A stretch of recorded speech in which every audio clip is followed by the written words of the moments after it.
Buenos días, hermanos. ¿Qué tal este culto? ¿Qué tal el calor? ¿Qué tal todo esto que está pasando? Somos bendecidos al poder estar alabando aquí a nuestro Señor y poder disfrutar de este tiempo con los papás. Hace un mes y medio más o menos me invitaron a predicar. Yo confundí las fechas, preparé otra predicación y cuando le dije a Denise que si era el 18, entonces empezamos a contar y coincidió que era el Día del Padre. Le mandamos un mensaje a Liz y ella fue la que nos dijo que era Día del Padre. Entonces cambió las cosas e hicimos o nos pusimos en mano de Dios para poder predicar algo relativo al papá. Entonces pues Dios nos dio palabra y entonces empezamos a preparar la predicación. Y gracias a Dios ahora estamos aquí. Que Dios me use, hermano, para que lo que hayamos visto y hayamos escrito sea conforme a lo que Dios quiere que sepamos en esta mañana. Bueno, hace tiempo, por allá por el 2000, que ya pasó mucho tiempo, no hagan cuentas porque son ya 23 años aproximadamente, cuando era joven y bello, ahorita sigo siendo bello, joven ya no tanto, Dios nos permitió a un grupo de jóvenes ir a un CONAGEBA. Para los que no saben qué es un CONAGEBA, es un Congreso Nacional de Jóvenes Bautistas que se realizó en la ciudad de Torreón, Coahuila. Ese enfoque del CONAGEBA iba muy relacionado entre lo familiar, es decir, iban a tocar temas familiares sobre los hijos, sobre los papás, sobre todo lo que tenga que ver con en relación a la familia. Y nos tocó una conferencia donde abrió el conferencista y dijo: les voy a hacer una pregunta, a ver, empezando por los varones. Varones, levante la mano, ¿quién de los que está aquí les gustaría tener a una esposa? Lógicamente todos éramos solteros, a una esposa o una novia con las características de su mamá. Hombre, para pronto todos levantaban la mano, ¿verdad? Yo creo que el 99.9 no levantó la mano, perdón. Y entonces, pues tuvo buena aceptación. Todos querían una pareja o todos querían tener una esposa como su mamá. Y de repente el conferencista dice: a ver, señoritas, levante la mano, ¿quién de aquí les gustaría tener un novio o un esposo con las características de su papá? Primero se oyó un grillo y después como que todos empezaban a animar, pero no fue tanta la respuesta, hermanos. Levantaron pocas las manos las señoritas y eso nos puso a pensar: ¿qué está pasando? Y no es una cuestión de comparación entre papá y mamá, pero algo está pasando por lo cual las características del hombre, no, como que a la mujer no le llenan tanto, no lo ven con ese tipo de persona como para poder compartir una vida completa con ellos. Escribimos en las razones y las empezaron a leer de forma anónima, lógicamente. Una de las razones es que papá es muy frío, papá como que no se interesa mucho por nosotros, como que no puede expresar sus sentimientos. Otro: no, papá es muy machista, ahí en la casa se hace nada más lo que diga papá. En otros dijeron: ¿cuál papá? Nunca está en la casa, nunca está cuando se le necesita, nunca está cuando lo estamos ocupando, nunca está cuando la familia está en crisis, nunca ha estado papá. Otro: no, es que papá es de los señores de antes, él le cuesta mucho trabajo el decirle te amo a su hijo, el ser amoroso, se le dificulta mucho como ser amoroso o expresarse. Otros decían: no, papá no tiene tiempo para nosotros, papá se la pasa trabajando, papá se la pasa con sus amigos, papá se la pasa, no había celulares, pero se la pasa viendo televisión. Sin embargo, no podía un punto importante o una atención importante en la familia. Y otros decían: papá simplemente le somos indiferentes, estamos en la casa, si trabaja nos da lo que ocupamos, pero no, le somos totalmente indiferentes. Y como les dije, hermanos, no es el afán la comparación entre lo que significa una mamá y lo que significa un papá, pero si se han dado cuenta, la forma de celebrar es un poco diferente. ¿Quién ha ido a comer un 10 de mayo o intentado ir a comer un 10 de mayo? ¿Cómo están los restaurantes? Están llenísimos, hermanos. Este 10 de mayo me permitió pasármela con mi mamá. Generalmente no lo hago seguido. Y Denise cumple años ese mismo día y es tan difícil encontrar un lugar en algún restaurante. ¿Por qué? Porque toda la gente se vuelca a celebrar a mamá. Y otra vez pregunto: ¿qué está pasando? Hermano, cualquiera que haya sido tu experiencia como papá, déjame decirte que Dios nos ha dado una oportunidad de buscarle y ser una influencia positiva para nuestros hijos. Papá, si tus hijos hubieran ido a ese congreso, ¿qué hubieran escrito de ti? ¿Te has puesto a pensar? ¿Qué hubiera puesto tu hijo en el papelito anónimo? ¿Te hubiera dicho que eres amoroso, que tienes tiempo? ¿O te hubiera dicho, papá nunca está? Papá nunca ha estado. Hermano, nunca es demasiado tarde para dejar moldearnos por Dios. Y Dios puede cambiar ese rumbo de nuestra vida y darnos o encaminarnos a la dirección correcta. Te voy a invitar, hermano, que busques ahí en la Biblia. Bueno, la voy a leer en la Nueva Versión Internacional. Gary nos va a hacer el favor de ponerla en la pantalla porque sí viene un poquito diferente a lo que es la Reina Valera. Un pasaje acerca de un hombre llamado Jairo. Y ahorita en el pasaje vamos a ir descubriendo lo que Jairo hacía o sentía por su familia. Marcos 5, versículo 21 en delante, y vamos a parar en el versículo número 43. Si quieres, hermano, sígueme con tu vista para que no te distraigas. Voy a hacer esta lectura de la palabra de Dios. Marcos 5, versículo 21. Dice así la palabra del Señor: después de que Jesús regresó en la barca al otro lado del lago, se reunió alrededor de él una gran multitud, por lo que él se quedó en la orilla. Llegó entonces uno de los jefes de la sinagoga llamado Jairo. Al ver a Jesús, se arrojó a sus pies suplicándole con insistencia: mi hijita se está muriendo. Ven y pon tus manos sobre ella para que sane y viva. Jesús se fue con él y lo seguía una gran multitud, la cual lo apretujaba. Había entre las gentes una mujer que hacía 12 años que padecía de hemorragias. Había sufrido mucho a manos de varios médicos y había gastado todo lo que se tenía sin que se le hubiera servido de nada, pues en vez de mejorar, iba de mal en peor. Cuando oyó hablar de Jesús, se acercó por detrás entre la gente y le tocó el manto. Pensaba: si logro tocar siquiera su ropa, quedaré sana.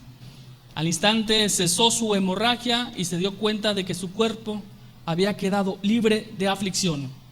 Al momento también Jesús se dio cuenta de que él había salido poder, así que se volvió hacia la gente y preguntó: ¿quién ha tocado mi ropa? ¿Ves que te apretujaba la gente?, le contestaron sus discípulos, y aún así preguntas: ¿quién me ha tocado? Pero Jesús seguía mirando a su alrededor para ver quién había tocado o quién lo había hecho. La mujer, sabiendo lo que había sucedido, se acercó temblando de miedo y arrojándose a sus pies, le confesó toda la verdad.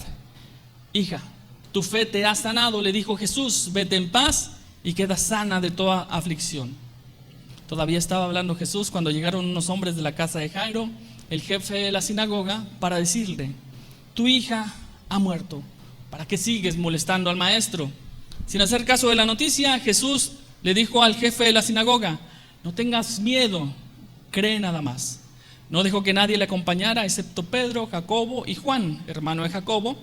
Cuando llegaron a la casa del jefe de la sinagoga, Jesús notó el alboroto y que la gente lloraba y daba grandes alaridos. Entró y les dijo: ¿por qué tanto alboroto y tanto llanto? La niña no está muerta, sino dormida. Entonces empezaron a burlarse de él, pero él los sacó a todos, tomó consigo al padre y a la madre de la niña y a los discípulos que estaban con él.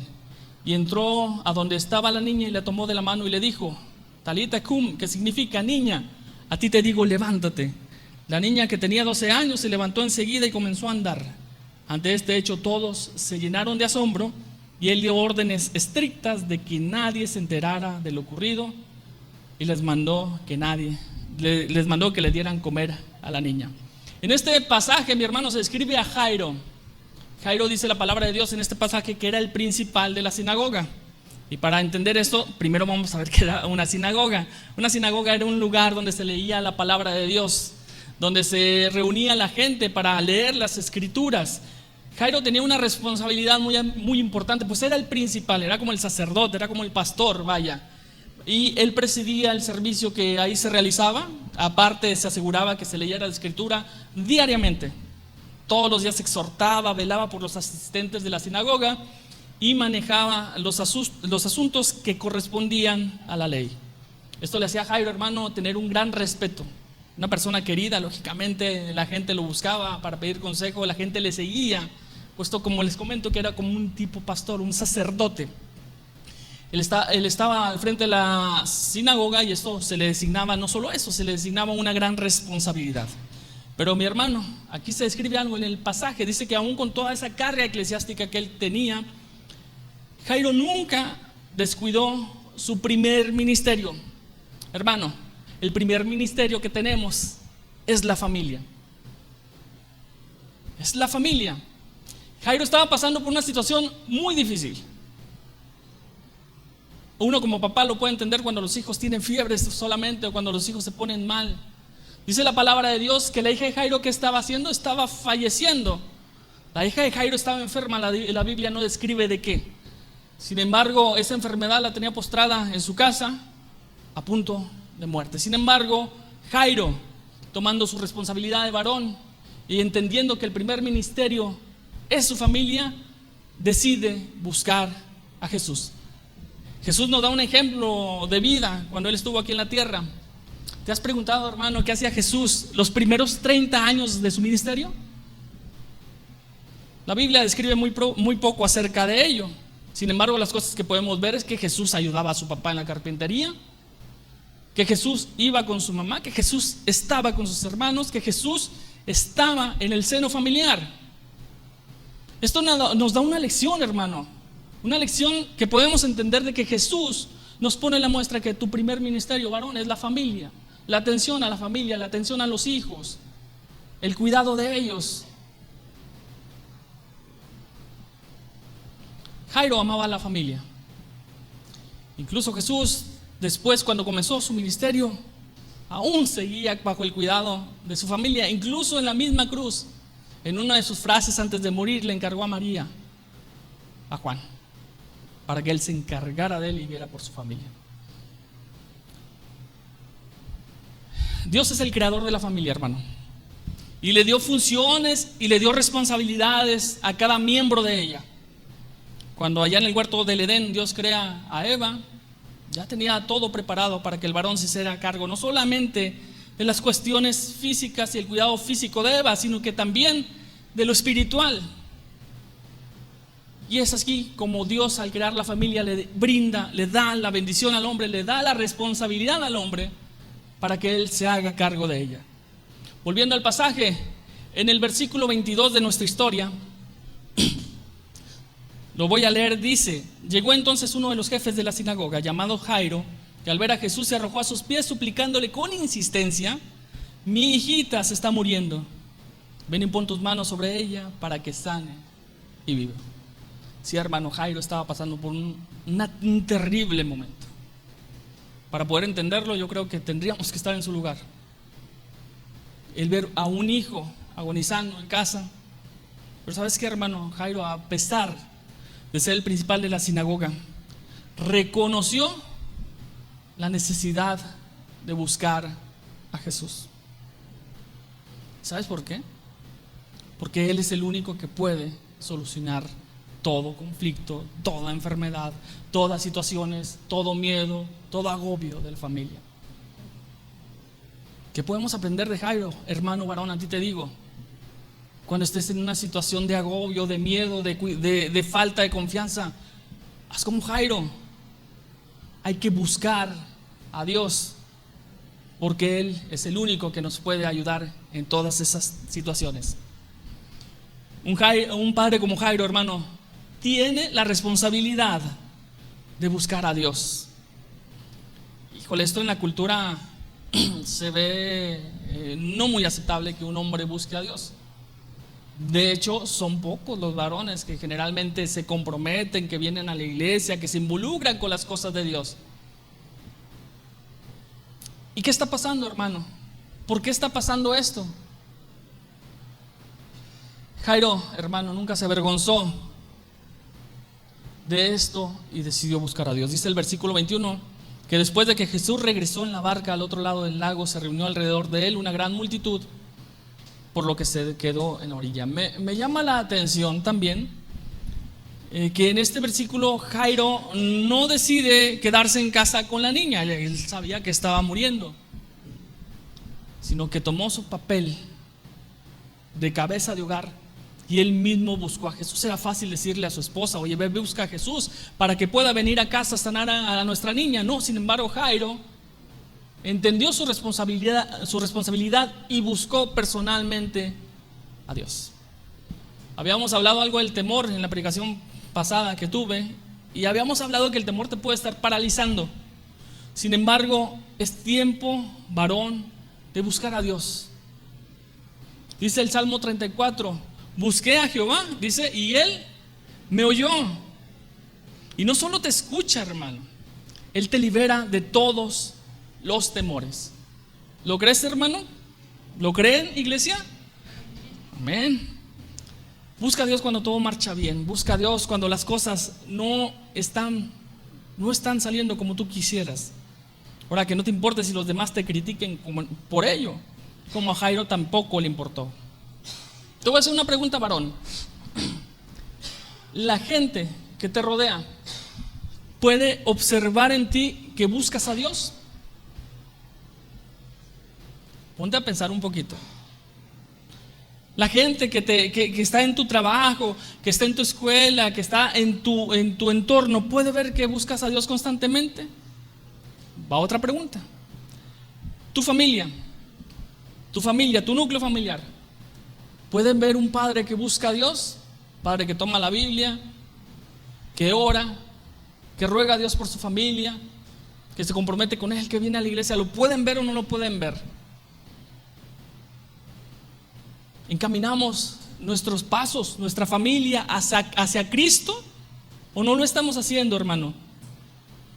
Si no es así, pedimos a Dios que Él toque el corazón de cada varón que está aquí para buscar su rostro y entonces enderezar el camino. La familia, hermano, como núcleo de la sociedad, es creada por Dios, y ella es atacada. Y si ella es atacada, entonces veremos toda la sociedad como está ahorita. ¿Y cómo está la sociedad? Ayer precisamente se estaba celebrando una marcha de orgullo gay. Y entonces vemos esta semana que se aprobó el matrimonio del mismo sexo en Nuevo León. ¿Y saben qué está faltando ahí, hermanos? El diablo está atacando directamente a la familia. La mente de tus hijos lo está atacando para hacerte creer que esas cosas son aceptables cuando no lo son. Yo te pregunto a ti, varón, ¿dónde estás para proteger a tu familia? ¿Oras por tu familia? ¿Lees con ellos la Biblia? ¿O ni siquiera te ven orar? ¿Sabes, hermano? A veces, o lamentablemente, desconocemos hasta las propias necesidades de tus hijos. Son pocos los papás, hermanos, que pueden decirme: a mi hijo le gusta comer esto, a mi hijo le gusta vestir esto, a mi hijo le gusta esto.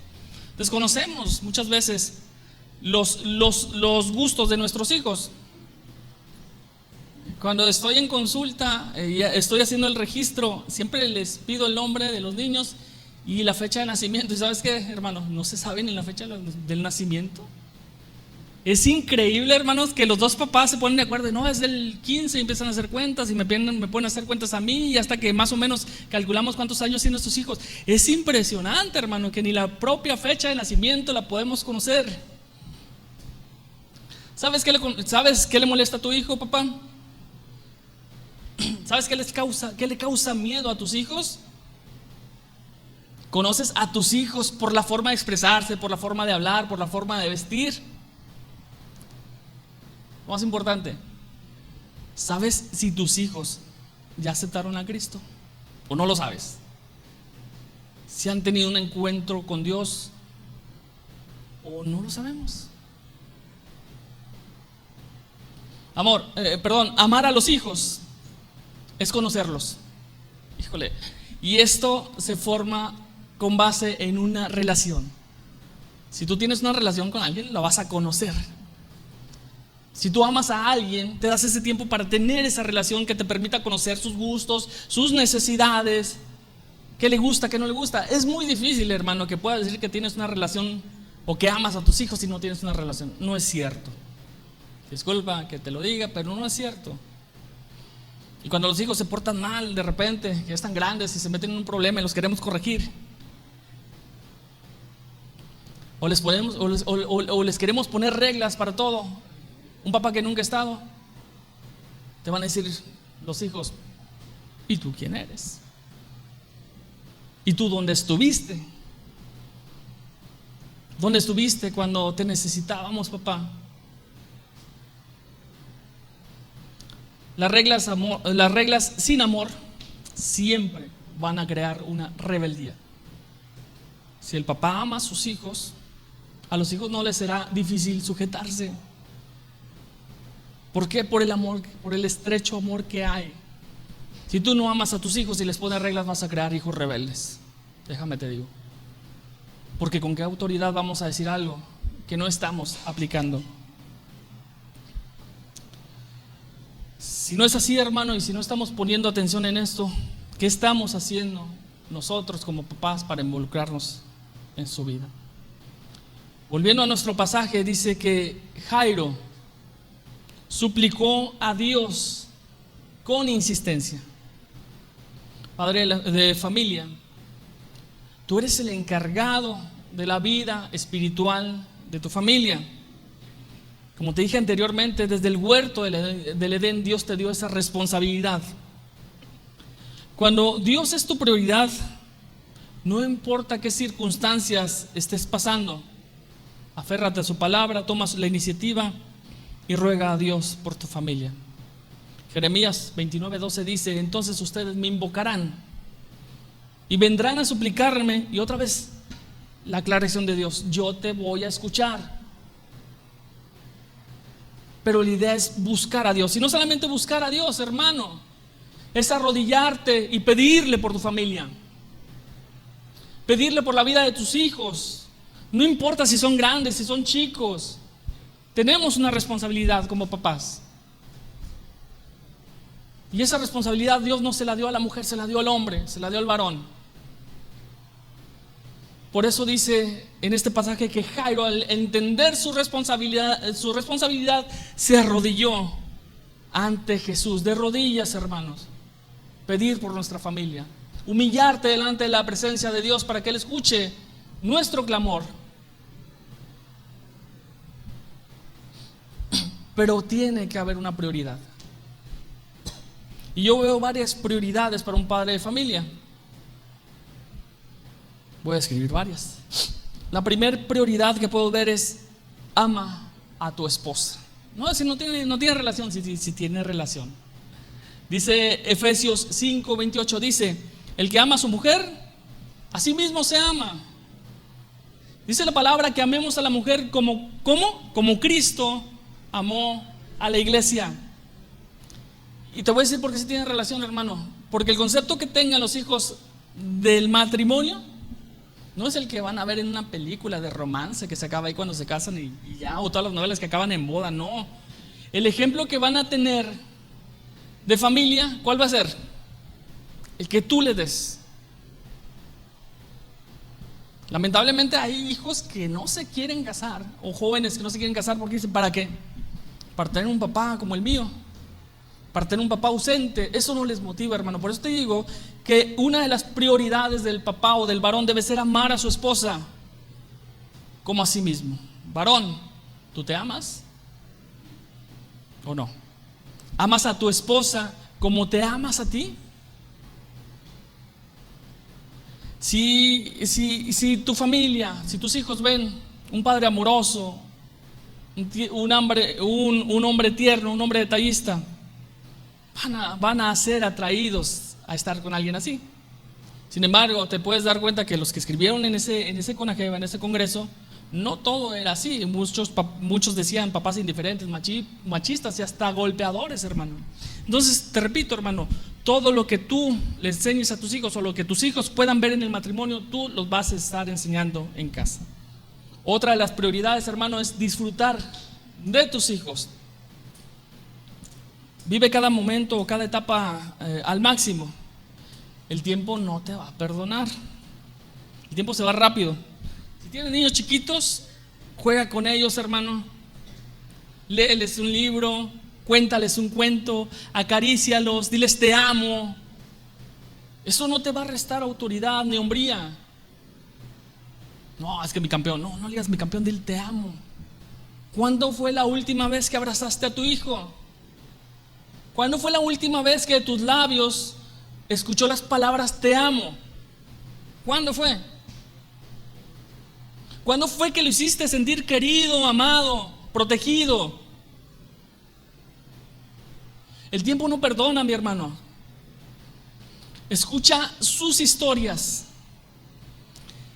Que ellos se sientan como una prioridad y no como una carga. Porque hay personas lastimadas ya grandes que se sintieron de niños como una carga. Que papá nunca tuvo tiempo para mí. Que papá no estuvo. Es que yo era una carga de papá. ¿Cómo pueden definir los hijos su amor de padre hacia ellos? Y no solo porque lo dice la Escritura. De hecho lo dice la Escritura en el Salmo 127:3. Dice: he aquí, herencia de Jehová son los hijos, cosa de estima el fruto del vientre. Dios ha puesto en ti una herencia.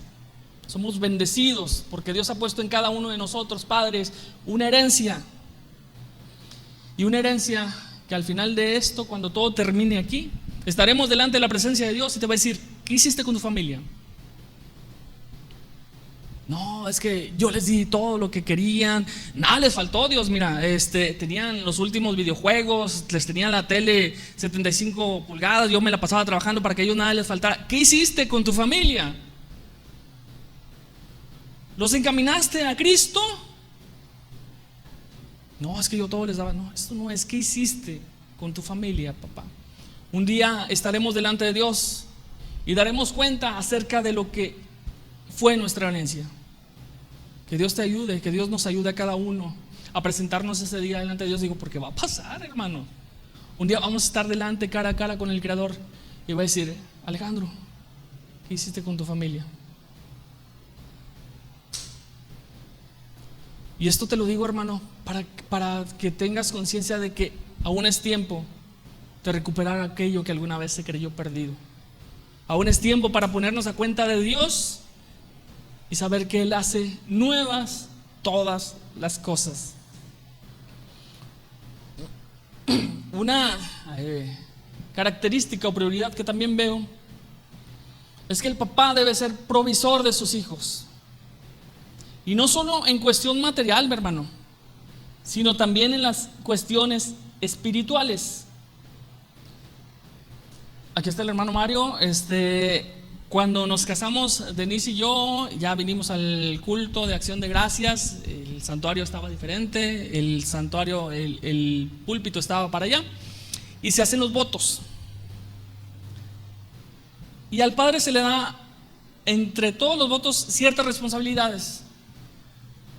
Esta es una. El mismo pastor me la entregó a mí. ¿Y qué me dijo, pastor? Eres el responsable de la vida espiritual tuya y de tu familia. Eres el responsable de la vida espiritual tuya y de tu familia. La Biblia, esta misma Biblia, se me entregó a mí en mis manos. ¿Por qué? Porque somos responsables de la vida espiritual del hombre, de la familia. En cuanto a lo espiritual, somos responsables de que los niños conozcan a Dios, de que dice la palabra que instruya al niño en su camino y aun cuando fuera viejo no se apartará de él. Pero estamos en casa todos apurados y le decimos a los niños: vámonos a la iglesia, mijo, vámonos a la iglesia. ¿Y tú, papá? No, déjame que acabe el partido de fútbol. O es que ando muy cansado para poder. Pero tú vete, ándale, allá te alcanzo. Somos responsables de la vida espiritual de los hijos. Si los hijos no te ven haciendo las cosas, se predica con el ejemplo, hermano. Con eso se predica. La provisión espiritual, dice Deuteronomio 5, y estas palabras dice que te mando hoy, dice, estas palabras que hoy te mando estarán sobre tu corazón, dice, y las repetirás a tus hijos y hablarás de ellas estando en casa y andando por el camino y al acostarte y cuando te levantes. Estas palabras que hoy te mando, dice Jehová. Los hijos son imitadores de los papás. Lo que los hijos vean en ti es lo que van a estar haciendo. Pero no solamente la provisión espiritual, sino también de la provisión material. Dice 1 Timoteo 5:18, porque si alguno no provee para los suyos y mayormente para los de su casa, ha negado la fe y es peor que ¿qué? ¿Leímos bien? Dice sí. Yo pensé que lo estaba leyendo en otra versión, no, pero dice, ha negado la fe y es peor que un incrédulo. Personas que no conocen a Dios. Porque tú puedes pasar todo el tiempo que quieras aquí en la iglesia, puedes involucrarte en coro, puedes hacer lo que tú quieras, gustes y mandes aquí en la iglesia, pero si no provees para los tuyos, no sirve de nada. No solo no sirve de nada, eres peor que las personas que no conocen a Cristo. Porque varón, es tu responsabilidad llevar el sustento a tu familia, darle techo, educación, darle comida, darle vestido, darle lugar de descanso. Y otra vez vamos a la boda otra vez. Pastor, ¿a quién le entregó las arras? Tú se las entregaste. Bueno, es cierto, usted me las entregó a mí, lógicamente. ¿Y yo a quién se las entregué? ¿Y por qué? Porque eres el proveedor. Porque somos el proveedor. No son cosas significativas, son cosas que debemos entender. Las arras en la boda, cuando se les entregamos a la mujer, quiere decir que Dios va a proveer por medio del varón.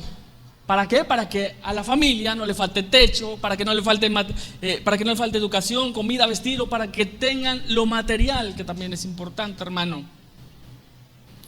Repito, porque si alguno no provee para los suyos, ha negado la fe y es peor que un incrédulo. Volvemos a nuestro pasaje, versículo 24. Un padre que tiene paciencia y esperanza. Jesús se fue con él y lo seguía una gran multitud, la cual lo apertujaba. Había entre la gente una mujer que hacía 12 años que padecía hemorragias.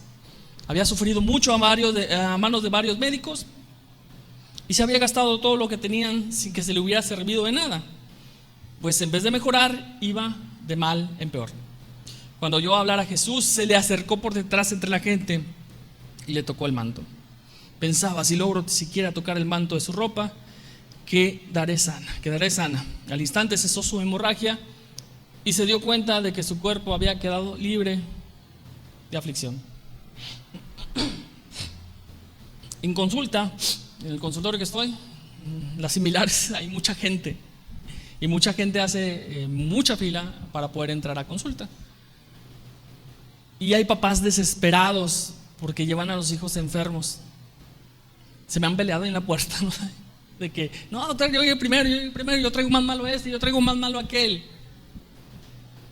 Es difícil esperar un turno cuando algo está pasando en la vida de tus hijos.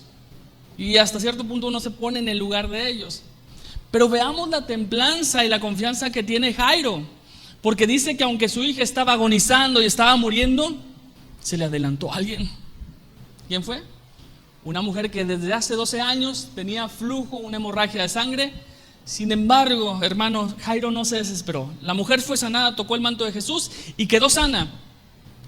Un padre como Jairo, hermano, sabe que Dios va a actuar en el momento preciso, porque para Dios siempre va a ser el tiempo preciso. Dios nunca va a llegar tarde, aunque tú lo creas que ya llegó tarde. No, los tiempos de nosotros no son los tiempos de Dios. Dios nunca va a llegar tarde. Hermano, la hija de Jairo estaba agonizando y él tenía prisa para que Jesús la pudiera sanar. Era una urgencia, claro que era una urgencia. Sin embargo, esperó en Dios. Como te comento antes, Jesús había sanado a una mujer con 12 años de flujo y Jairo entendió que Dios tiene el control de todas las situaciones, por más difícil que éstas parezcan. Lo mismo pensaba la mujer, que con solo tocar el manto de Jesús fue sana. Si tú crees que Dios está actuando en contra de ti, no es así. Si tú crees que ya tu familia no tiene solución, déjame decirte que no es así. Dios está actuando en el momento preciso. Y los planes que tiene para ti, para tu familia, dice la palabra de Dios que son planes de ¿qué? De bien y no de mal. ¿Para qué? Para brindarnos un futuro lleno de esperanza. Dice en Jeremías 29:11, yo el Señor lo afirmo. ¿Puedes creer esto, hermano? ¿Puedes creer esto, que Dios tiene un plan perfecto para tu vida y para la de tu familia? Yo sí. Yo sí. Yo puedo creer que aunque las relaciones familiares estén rotas, Dios va a llegar en el tiempo preciso. Sin embargo, hay que buscarle. Hay que postrarse, arrodillarse delante de Él para que Él haga la obra. Papá, hoy Dios te dice esas mismas palabras. Confía en Él. Debemos de tener paciencia y fe, pues Dios está trabajando en eso que está robando tu tranquilidad. También seguimos con nuestro pasaje en el versículo 35. Todavía estaba hablando Jesús cuando llegaron unos hombres de la casa de Jairo, jefe de la sinagoga, para decirle: tu hija ha muerto, ¿por qué sigues molestando al maestro? Sin hacer caso de la noticia, Jesús le dijo al jefe de la sinagoga: no tengas miedo, cree nada más. No dejó que nadie le acompañara excepto Pedro, Jacobo y Juan, el hermano de Jacobo. Gracias.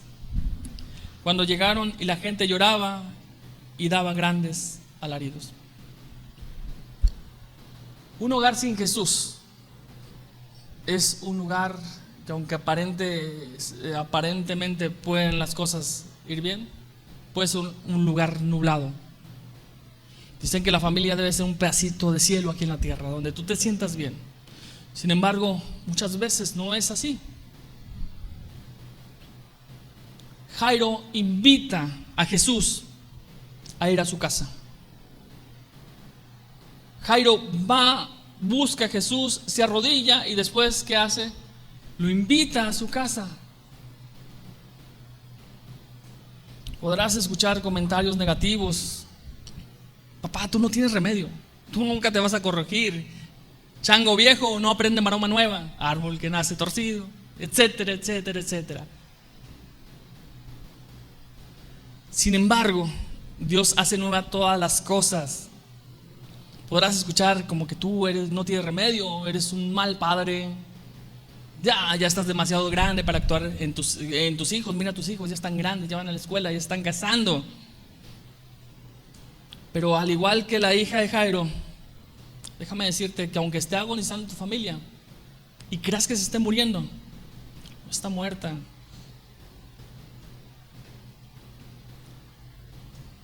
Papá, si ves que tu familia está agonizando, invita a Jesús a tu casa.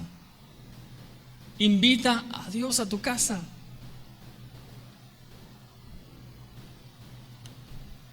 Él es un Dios que da vida y no de muerte.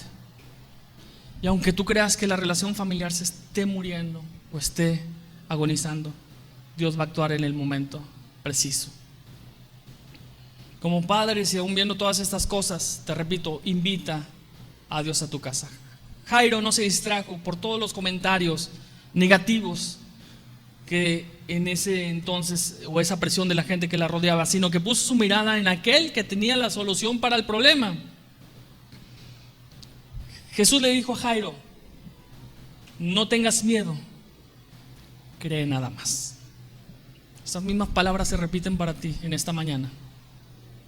No tengas miedo, varón de Dios, no tengas miedo, cree nada más. Pero ¿ya invitaste a Jesús a tu casa? ¿Ya invitaste para que Jesús sea el centro de tu vida? No tengas miedo, cree nada más. Versículo 39 dice: entró Jesús y les dijo: ¿por qué tanto alboroto y llanto? Ya cuando está ahí en la casa de la niña. La niña no está muerta, sino dormida. Entonces empezaron a burlarse de él, pero él los sacó a todos. Tomó consigo al padre y a la madre de la niña y a los discípulos que estaban con él, y entró hasta donde estaba la niña. La tomó de la mano y le dijo: Talita cum, que significa: niña, a ti te digo, levántate. Dice que la niña que tenía 12 años se levantó enseguida, comenzó a andar, y ante este hecho todos se llenaron de asombro. Él dio órdenes estrictas de que nadie se enterara de lo ocurrido y les mandó que le dieran de comer a la niña.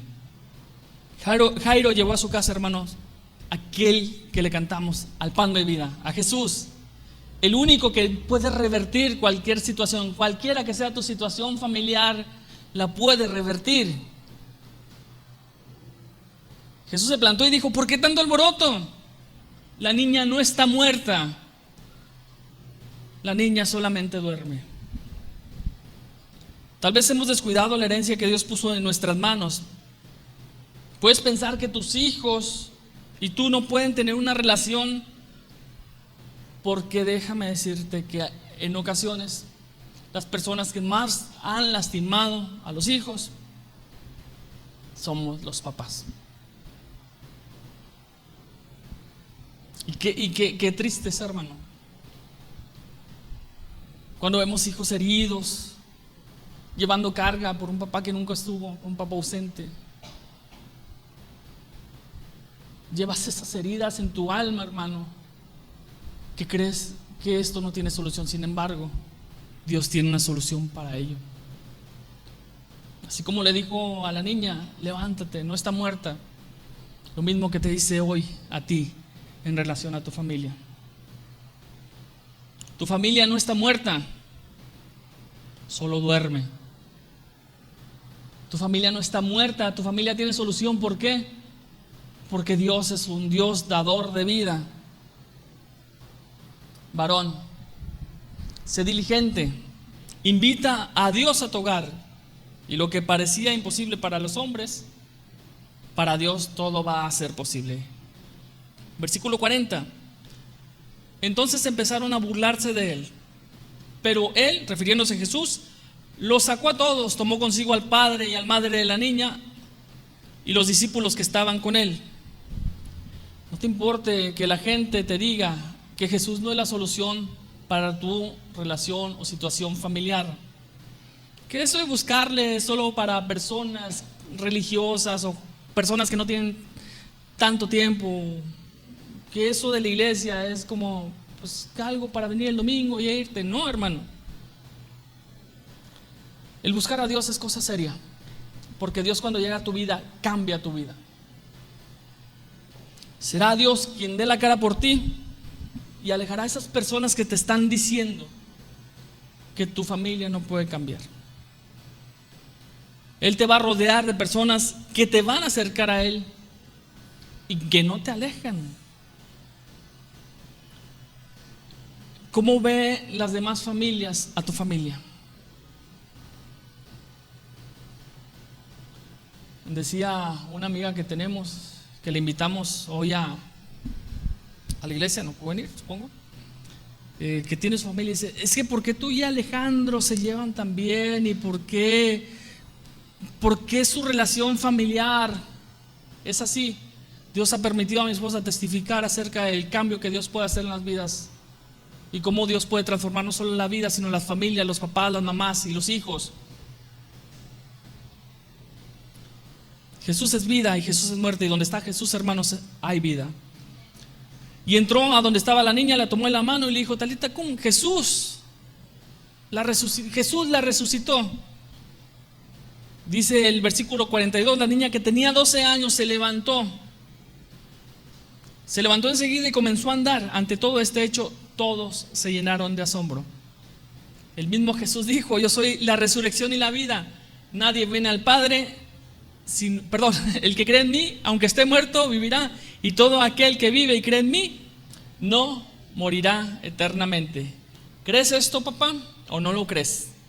La niña se levantó enseguida y comenzó a andar, y todo esto por el poder de Dios y la fe de un padre de familia que confió en ello. Ante este hecho, todos los que estaban ahí no daban crédito a lo que estaban viendo, sino se llenaron de asombro,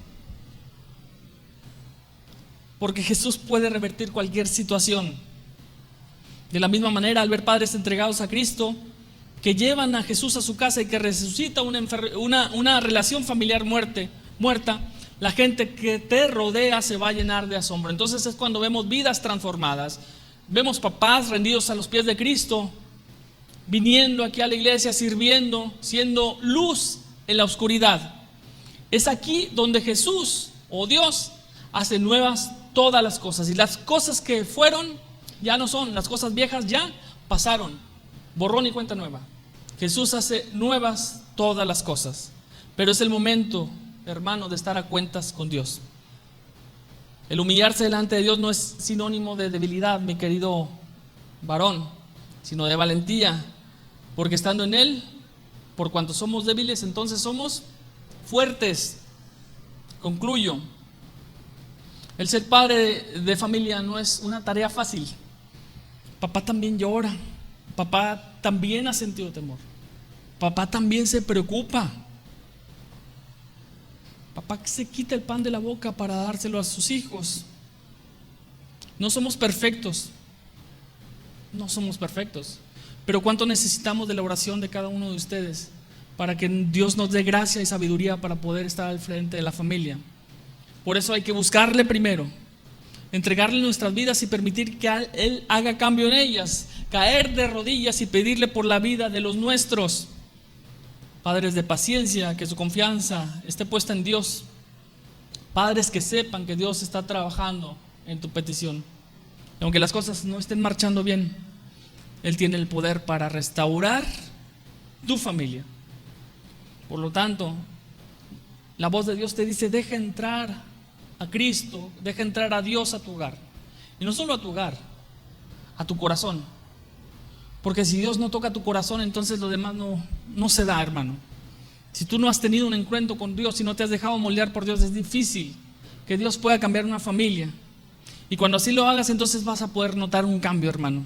Los que te rodean van a quedar asombrados de que las relaciones familiares se restablecieron, en que la familia que creían muerta, Dios se encargó de ella y la restableció. Familias diferentes por el poder transformador de Cristo, y familias con padres dirigentes que no desvíen la atención de su objetivo, que es ser como Cristo. ¿Dios te va a escuchar? Claro que Dios te va a escuchar. Mateo 7:11 dice: pues si ustedes, aun siendo malos, saben dar buenas cosas a sus hijos, ¿cuánto más nuestro Padre que está en el cielo dará buenas cosas a los que lo pidan? Sí, nos va a escuchar y Dios te va a dar lo mejor. Si nosotros, siendo malos, velamos por la integridad de nuestra familia, por la integridad de nuestros hijos, Dios te va a escuchar. Betel, te invito a que tengas en oración a cada papá, porque no es una tarea fácil. Y aunque todo marche en contra y se levanten, y aunque todas las cosas marchen en contra, esperamos que se levanten hombres como Noé, hombres como Josué, como David, como Abraham,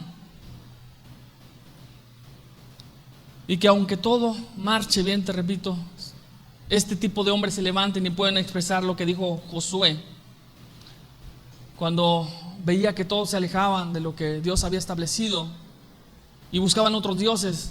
Dijo: y si mal os parece servir a Jehová, escogeos a quién vas a servir. Si a los dioses a quien vuestros padres sirvieron vuestros padres cuando estuvieron en el otro lado del río, o a los dioses de los amorreos en cuya tierra habitáis. Pero dijo: pero yo y mi casa serviremos a Jehová. Tú primero, varón. Tú primero. La responsabilidad es tuya, varón. Pero yo y mi casa, primero el varón. Yo y mi casa, yo la iniciativa, yo el cuidado espiritual de la familia. Yo y mi casa serviremos a Jehová. ¿Te quieres comprometer? Ponte de pie. Si te quieres hacer un compromiso, varón, ponte de pie. Si están los hijos con ustedes, acérquense los hijos con los papás. Si no has sanado heridas, es el momento de hacer, porque recuerda, Dios hace nuevas todas las cosas. Si están los hijos, acérquense con los papás, abracen a los papás. Y que esta sea tu oración: yo y mi casa serviremos a Jehová. Es la mejor herencia que le puedes dejar a tus hijos, hermano. ¿Me permites orar? Dios, aquí estamos, Señor, buscando tu rostro. Sabemos que no somos perfectos, Dios. Sabemos que aún nos falta y nadie nos enseñó a ser padres. Pero hoy venimos a buscar tu rostro. Hoy venimos a decirte, Dios, toma nuestras vidas. Déjanos moldear por tu amor. Ten misericordia de nosotros. Tal vez hemos lastimado, hemos hecho cosas que atentan contra la misma integridad de la familia. Y hoy escuchamos las mismas voces que nos dice: tu familia no está muerta, solo duerme. Y por eso nos postramos ante ti diciendo: nuestra confianza eres tú. Si hemos lastimado, te pedimos perdón, Dios. Queremos que tú entres en nuestra familia, que transformes nuestras vidas y que hagas de nuestra familia este pedacito de cielo aquí en la tierra. Gracias por esta bendición, tal vez inmerecida, de poder ser padres. Sin embargo, a ti te plació vernos y privilegiarnos, Dios, con esta bendición. Que esta herencia que son nuestros hijos, tú puedas guardarla, Señor, y que nos des la capacidad, Señor, para entender que esa herencia algún día te vamos a dar cuentas a ti. Y queremos presentarnos limpios, queremos presentar nuestra familia delante de ti como una familia servicial, una familia que se entregó a Dios, que te buscó, que buscó tu rostro y que confió en ti, Dios. Gracias por la vida de cada varón. Gracias por la vida de tu iglesia Bautista Betel. A ti te damos la honra, la gloria y el honor por siempre, Señor, en el nombre de Jesucristo. Amén y amén.